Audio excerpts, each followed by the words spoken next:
Good afternoon, everyone. Hope everyone's doing well. Oh, man.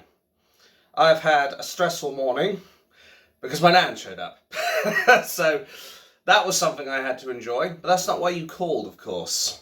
No, you're here for some more of the book. And I want you to put in the comments below how many strokes. How many strokes do you think I'm going to have in this one? The last time I had 5. And here's to hoping it's not going to be any more than 8. Because I really don't want another fucking world record here. So, without further ado, let's get this show on the road. Now, if I recall correctly...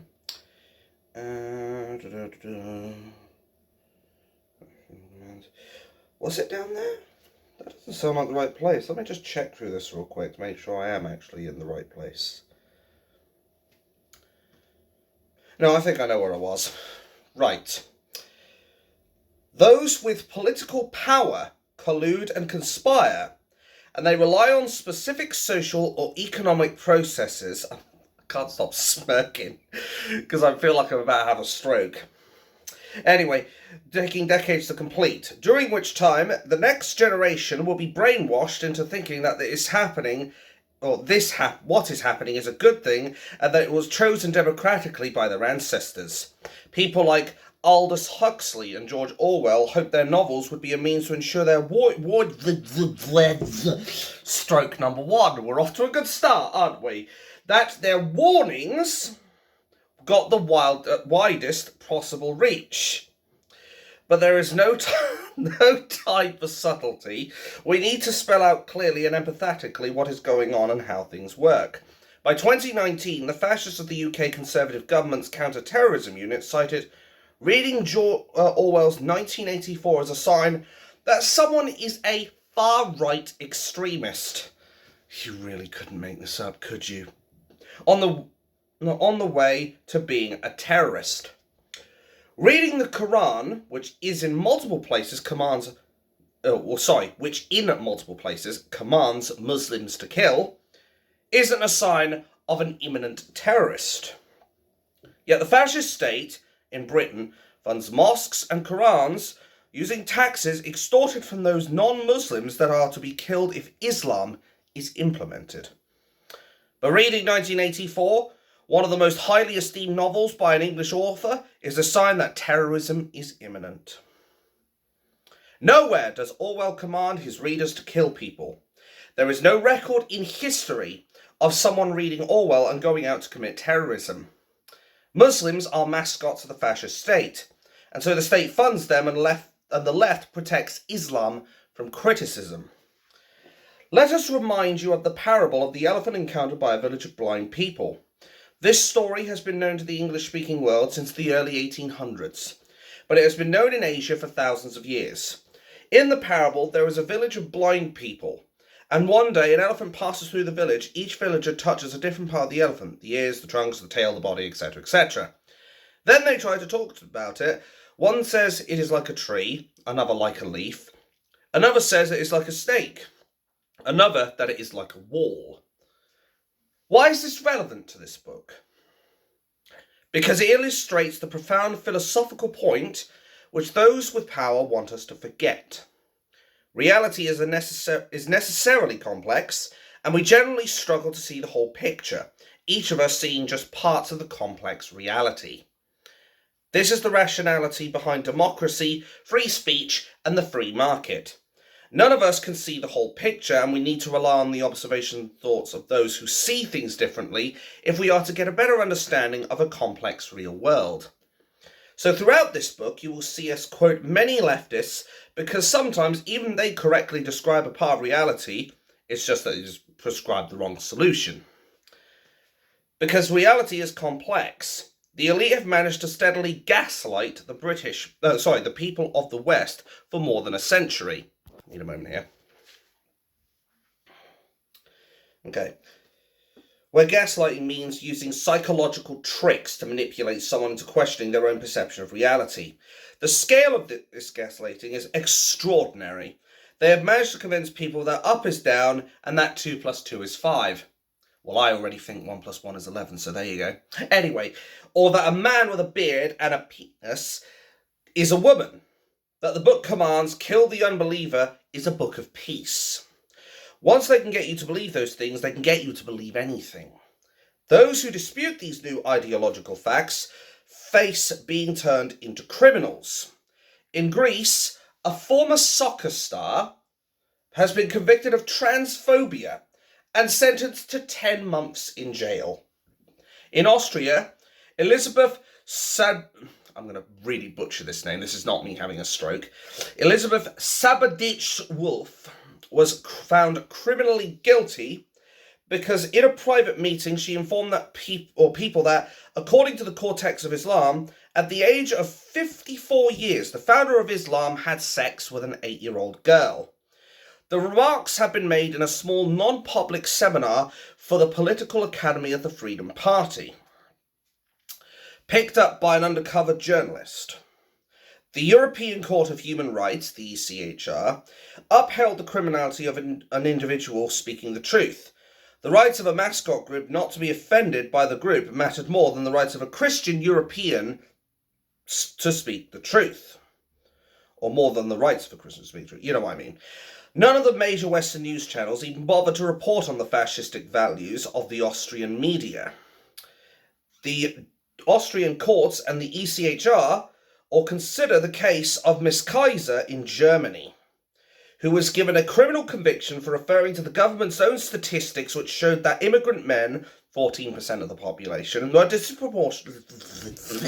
stroke number 2, were disproportionately the perpetrators of serious sexual offences in Germany.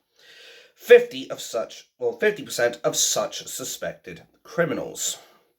Even the appeal court upheld the criminal conviction for repeating statistics that the elite regime does not want the public to discuss. The elite will decide to highlight some events and suppress information about other perspective, depending upon how they seek to manipulate the public. Often, over the last 2 decades, when providing evidence to people of things not to be found in the mainstream media, their response has been, "But that can't be true. The media would have reported on it." Obviously, we know that's a crock of shit, but I digress. Consider such coordinated omission of reports by the news media as negative gaslighting.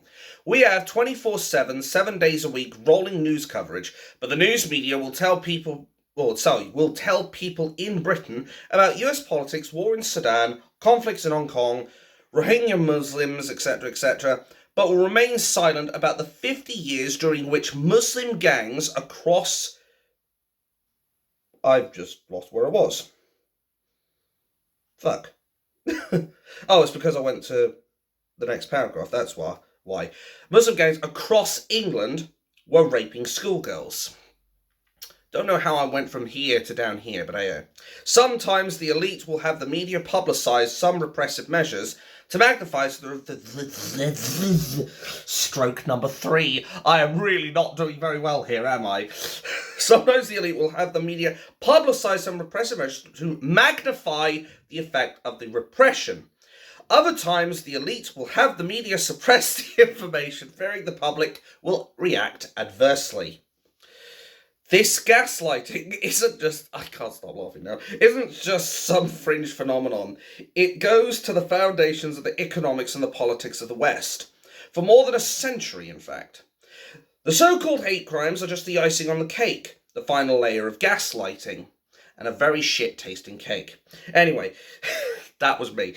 The latest turn of the screw in Britain is the Hate Crime and Public Order Act of Scotland 2021, where communicating something one of the protected mascot groups might find insulting is a criminal offence, even if the mascot never saw the message. All of this happened in the UK after 14 years of supposedly conservative governments. In their 14 years in governments, they imported 10 million people while making election pledges to keep immigration down to tens of thousands. That's a no-brainer. When the Conservatives got into government, they never repealed the social censorship laws, nearly had me again there, nor the so-called Equality Act, which legalises discrimination against the indigenous people. The UK Conservative government let Scotland implement this hate crime law as a test ground for what public reaction might be if it's introduced nationwide. The elite are always scheming. Someone who is a protected mascot in one situation can equally find their protection vanishes in a conflict with a mascot group who have more power. For example, gays in conflict with Muslims, blacks in conflict with Jews, women in conflict with men who claim to be women. Don't think the elite really care about any mascot group. The group is just of some use by the elite within some extent. That the real world is complex, and that we only have a partial view of how things are, how things were, and how they are likely to work out. This is why we should mistrust those who tell us they can engineer this complex reality, whether they claim they can do gender reassignment, control the climate, or manage the economy, or are touted as mRNA miracle workers. Off topic from the book. Say it with me, folks. Because as far as genders are concerned, there are only 2 genders. In each of these areas, their failure is as inevitable as it is manifest. But what they do is use the draconian powers of the fascist state to crush those who point out that these projects are wrong in principle and in practice. Instead, the elite are the people who must be crushed when they attempt to silence opposition to their God complex. This is why democracy and the market process are important. Individuals have knowledge of different parts of reality, greater knowledge than some biased elite can have. And free speech is so vital so that people can communicate the part of complex reality which they see and to which others may be blind. This is the basic synopsis of this book. However, the devil lies in the details. Despite all the lip service paid to freedom and democracy, by those who control the laws, by those who control education and debate, we will show how they use terms such as freedom and democracy to conceal their censorship and to conceal their anti-democratic control of the population. How often have you been told, with an argument between some friends, there are 2 sides to every story? If that's the case in something as simple as a social interaction between 2 friends, how much more true is this when the story involves interactions between thousands or millions of people, between nations, between language groups, between scientific paradigms, or with the complex interplay of population genetics, cellular biology, hormones, age, and lifestyle? Yet we live in an age where different views are silenced, as transphobia or climate denial or anti-vaxxer. I can think of a couple of others. Mike might not appreciate this shit, flat earther, but hey, I'm open-minded to that shit. Anyway, back on point, where people have their bank accounts closed for donating to a political protest, where gay politicians in liberal democracies are assassinated by vegans because the politician criticised stroke number 4. Criticised anti-gay immigrants. The media willingly deceive people by slyly and deliberately telling only part of what happened, basically lying through omission. The people with power, for now we will refer to them as the 1% that control the world, have spent centuries refining techniques of manipulation and population control. They use all manner of institutions to do this. Religion, education, the courts, the taxation, publishing, sports, the mass media, and recently the internet and social media. The 1% rely on the most people having busy lives, being easily distracted, and consequently forgetting what they knew or saw in the past. As you may know, in ancient Rome, the people with power stroke number 5. Man alive, we're not even 15 minutes in, that's a stroke every 3 minutes. Christ almighty.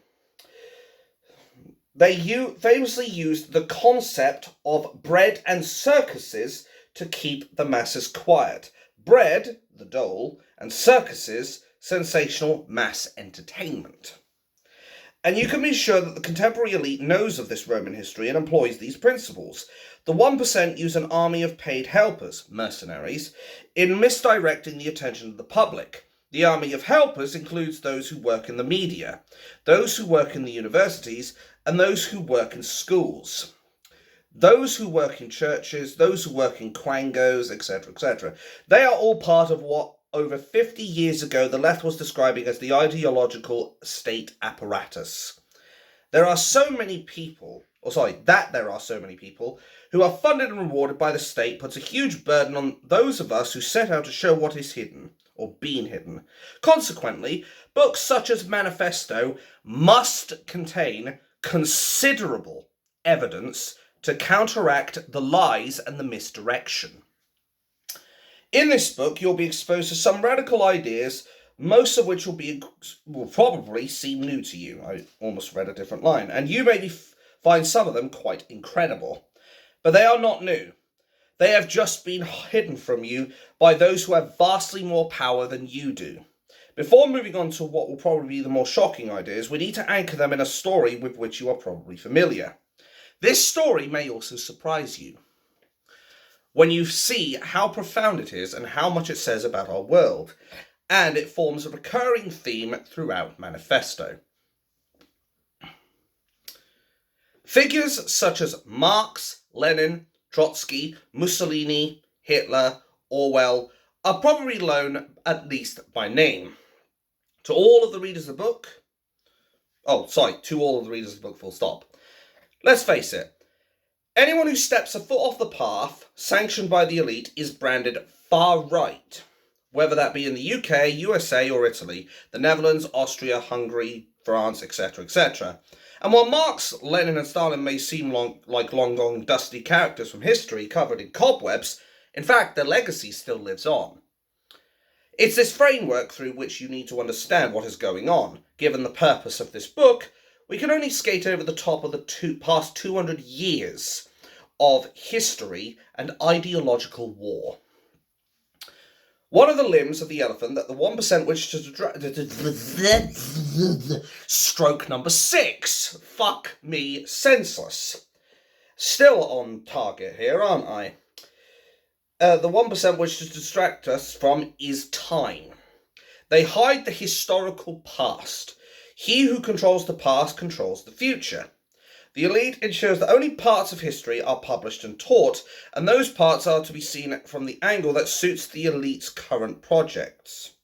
They use distraction so that even your memories get forgotten and are rarely recalled, a point made by Orwell in his novel 1984.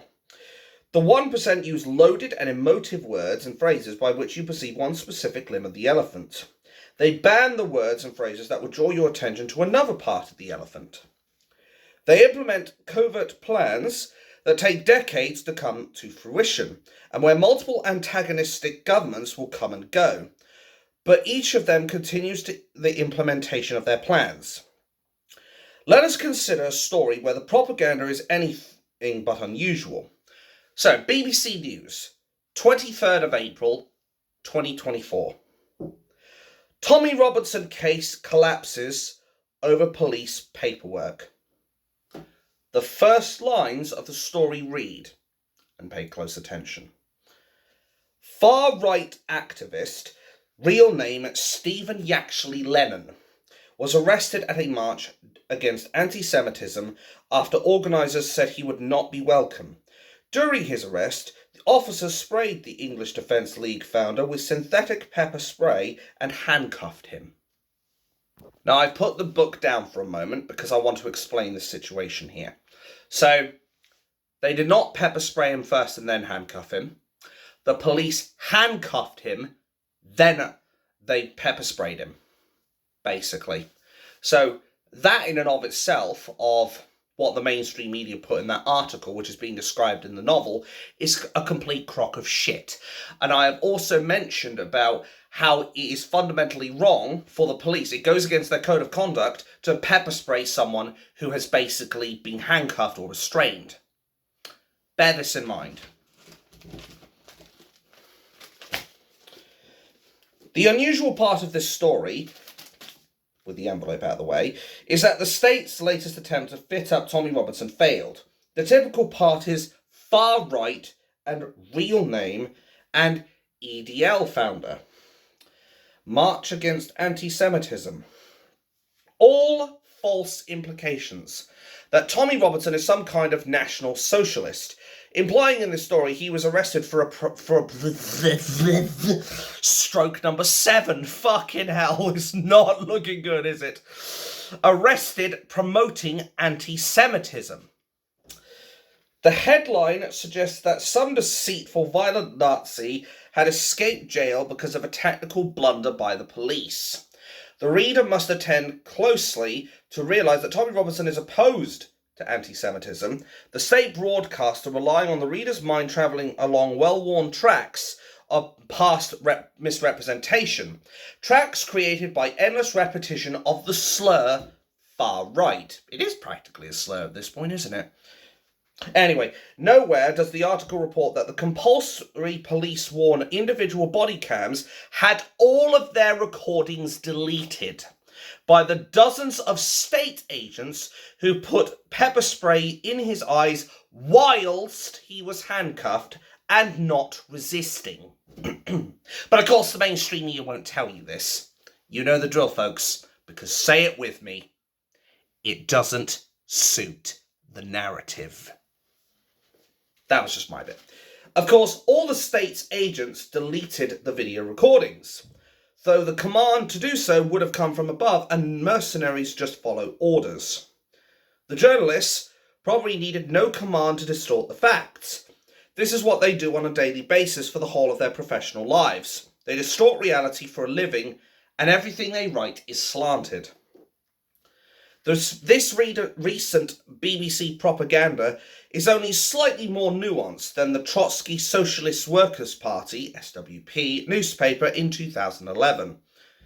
And I quote, "Newsnight's failure shows why Nazis shouldn't have a platform. The EDL now acts like a classic fascist organisation. Despite this, the BBC flagship programme Newsnight invited its leader Stephen Yaxley Lennon, aka Tommy Robinson, onto the show. Tommy Robinson was being smeared by Bolsheviks in Britain as a Nazi at the same time that the EDL's mission statement, see Appendix 4, makes it clear that he was the opposite. Strange that the Trotskyists of the Socialist Workers' Party should have seen this Newsnight programme yet be unaware of the programme, or had been unaware of the programme just 2 years earlier when Tommy Robinson and the EDL burned a swastika flag. In 2010, the communists in Britain reported with outrage that the head of the government's domestic extremism unit said that the EDL are not far right. The rest of the news media ignored the government expert, and even the communist newspaper deleted their report from their website after a couple of years. The leftist elite had decided that the EDL must be tarred as far right, no matter that all the evidence pointed to this being a lie. Maybe it's not so strange as the communists of the SWP unite against fascism, etc., are allied to Islam. Before this alliance, Trotskyists used to call Islam religious fascism. But since this alliance, the SWP promotes Islam and lies about Islam all the way to the clergy.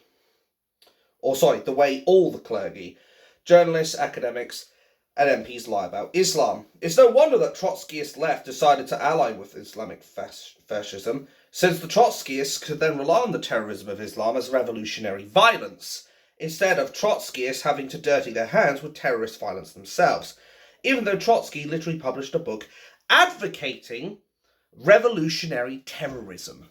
If the SWP was doing anything that truly opposed the interests of the government, then the SWP would have received the same kind of treatment that Tommy Robinson and the EDL received, but in reality there is little to separate Trotskyists and the political census of Parliament. After every Islamic terrorist attack, governments gaslight the public with Islam is a religion of peace, which we've all seen more often than not, I reckon. And the Trotskyists go from describing Islam as religious fascism to allying with Islam. Funny, nah? actually written in here. Anyway, in return for allying with Islam, the governments ensure that the public are kept in the dark about how close are the politics of communism and Nazism. See Appendix 9. Misdirection is routine and systematic. In the 21st century, conservative governments recruit known communists to find out how best to manipulate and control the public.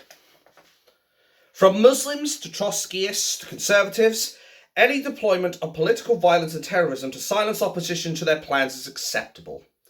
Just remember how 35 years ago a conservative government took no action whatsoever when thousands of Muslims were marching around Britain.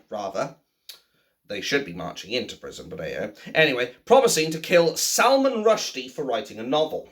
At every march in support of immigration and against the indigenous people of Britain, you will find free signs supplied by the Trotskyist SWP, branded as Stand Up to Racism, etc., etc.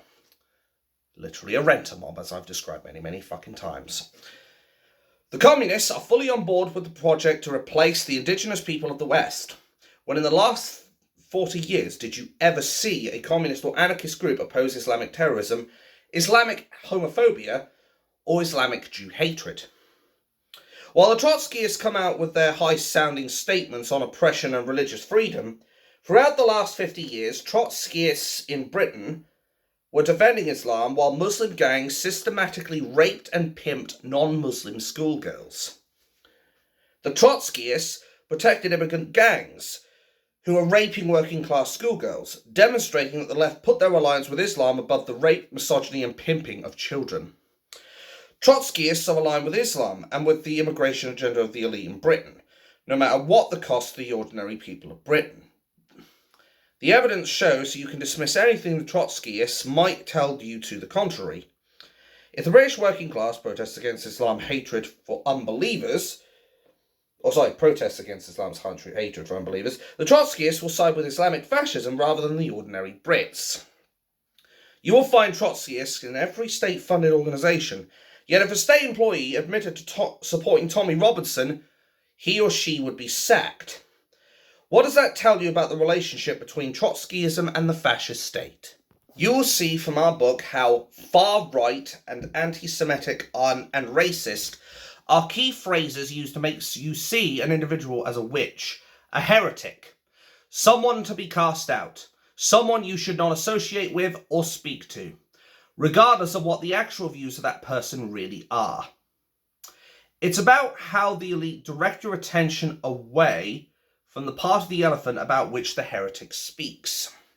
The elite are totally unprincipled. They want to damage their targets with false accusations and smears. They want someone to assassinate the slandered target. And this particular point you will want to prick your ears up for. Pay close attention.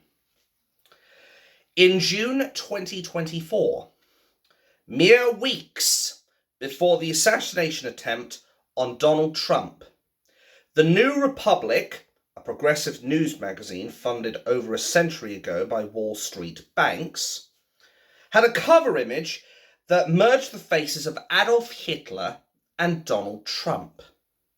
Just the latest attempt in 8 years of the elite smearing Trump as Hitler. And bear in mind, I believe someone attempted to assassinate one of the leaders in Germany back in the 1920s or so. Or was it the 1910s? Can't remember off the top of my head. I know it fueled a war, or potentially sparked a war. Anyway, as you'll see below, chapter 4.7, when it suits the elite in the West, they are happy to promote, protect and fund the actual Nazis from the late 1940s right up until present day.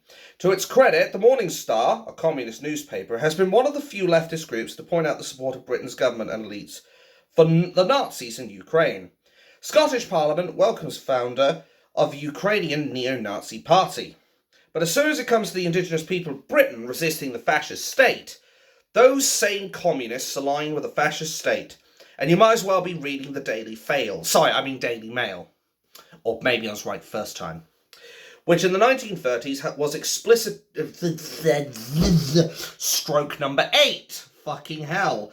Please not like this. was explicitly supportive of National Socialism. Both the Communists and the Daily Fail designate any resistance by the indigenous working class Brits as far right.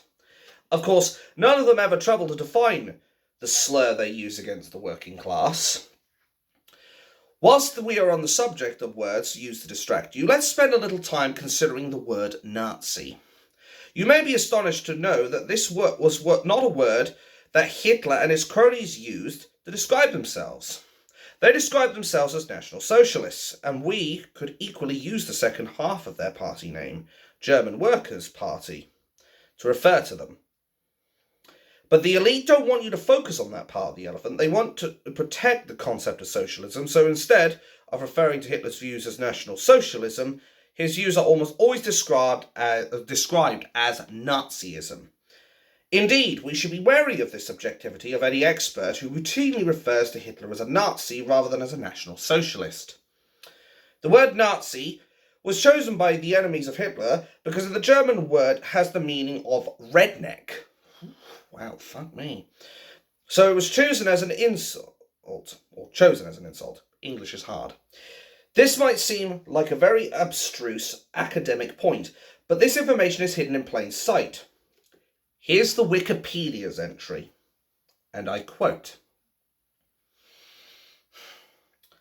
"The full name of the Nazi Party was National Socialism German Workers' Party. They officially used the acronym NSDAP. The term Nazi had been in use before the rise of NSDAP as a colloquial and derogatory word for a backwards farmer or peasant. It characterized an awkward and clumsy person, a yokel, after the NSDAP's rise to power in the 1930s. The use of the term Nazi by itself or in terms such as Nazi Germany, Nazi regime, and so on, was popularized by German exiles outside the country, but not in Germany." End quote. Perhaps you think this is a trivial point, so let's compare it with how Islam is treated. Muslims used to be known as Mohammedans. Calvin Robinson rings a bell. Anyway, but they tell us that that's insulting. Call us Muslims. Instead of focusing on the place of Muhammad in Islam, the victims of Islam are told by the Islamic supremacists use our frames of reference. They conceal you from the unknowing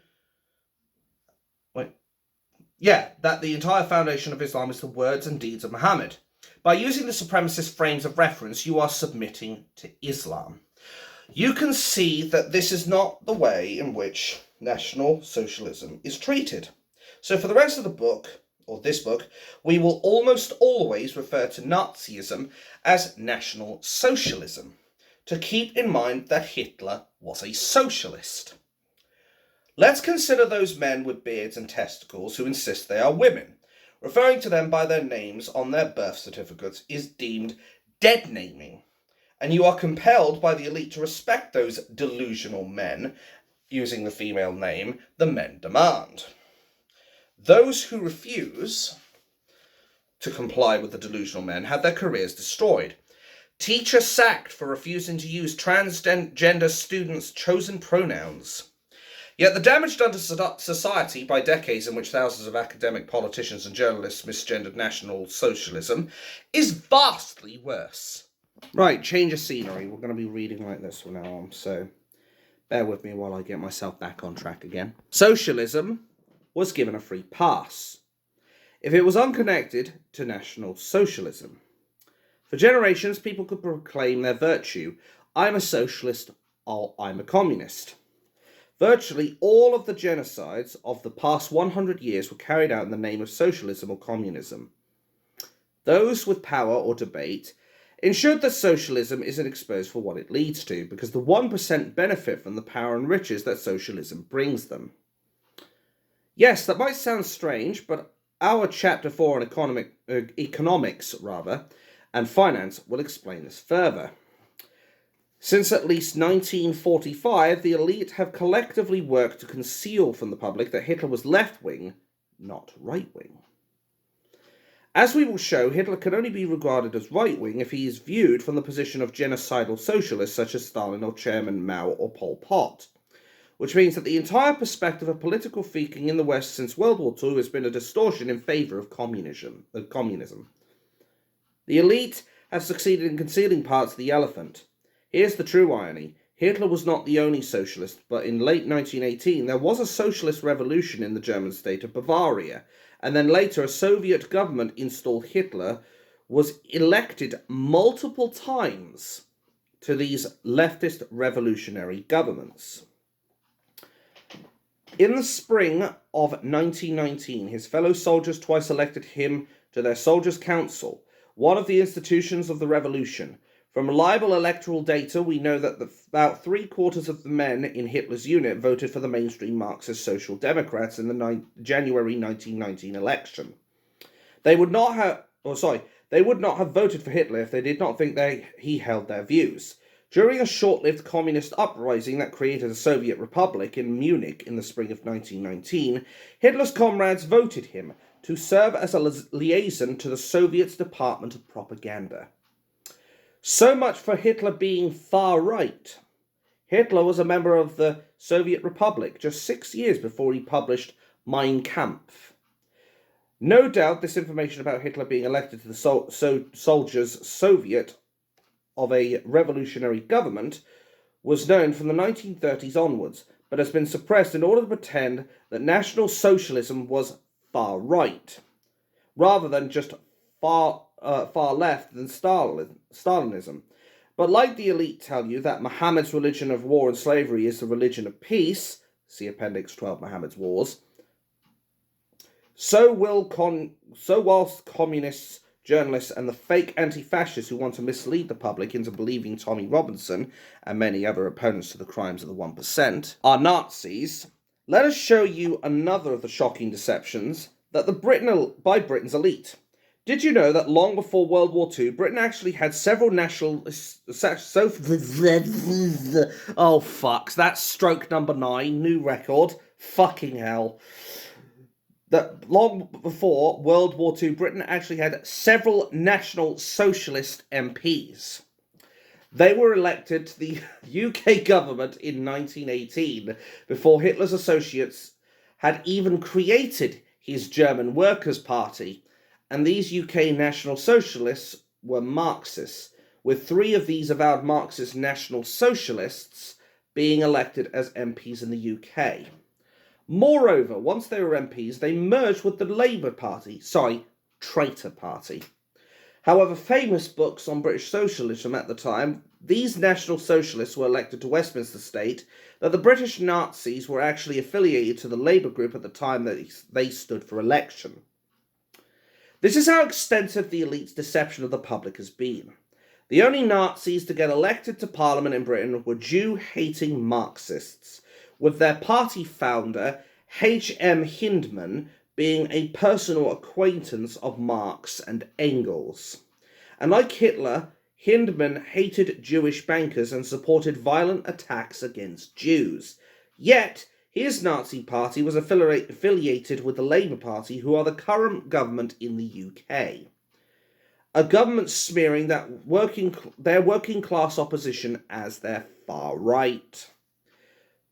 Britain's National Socialist Party differed from other Marxists in that they were not internationalists, but like Mussolini and Hitler, they were nationalists, and World War I was pivotal in their switch from internationalism in the case of all these socialists.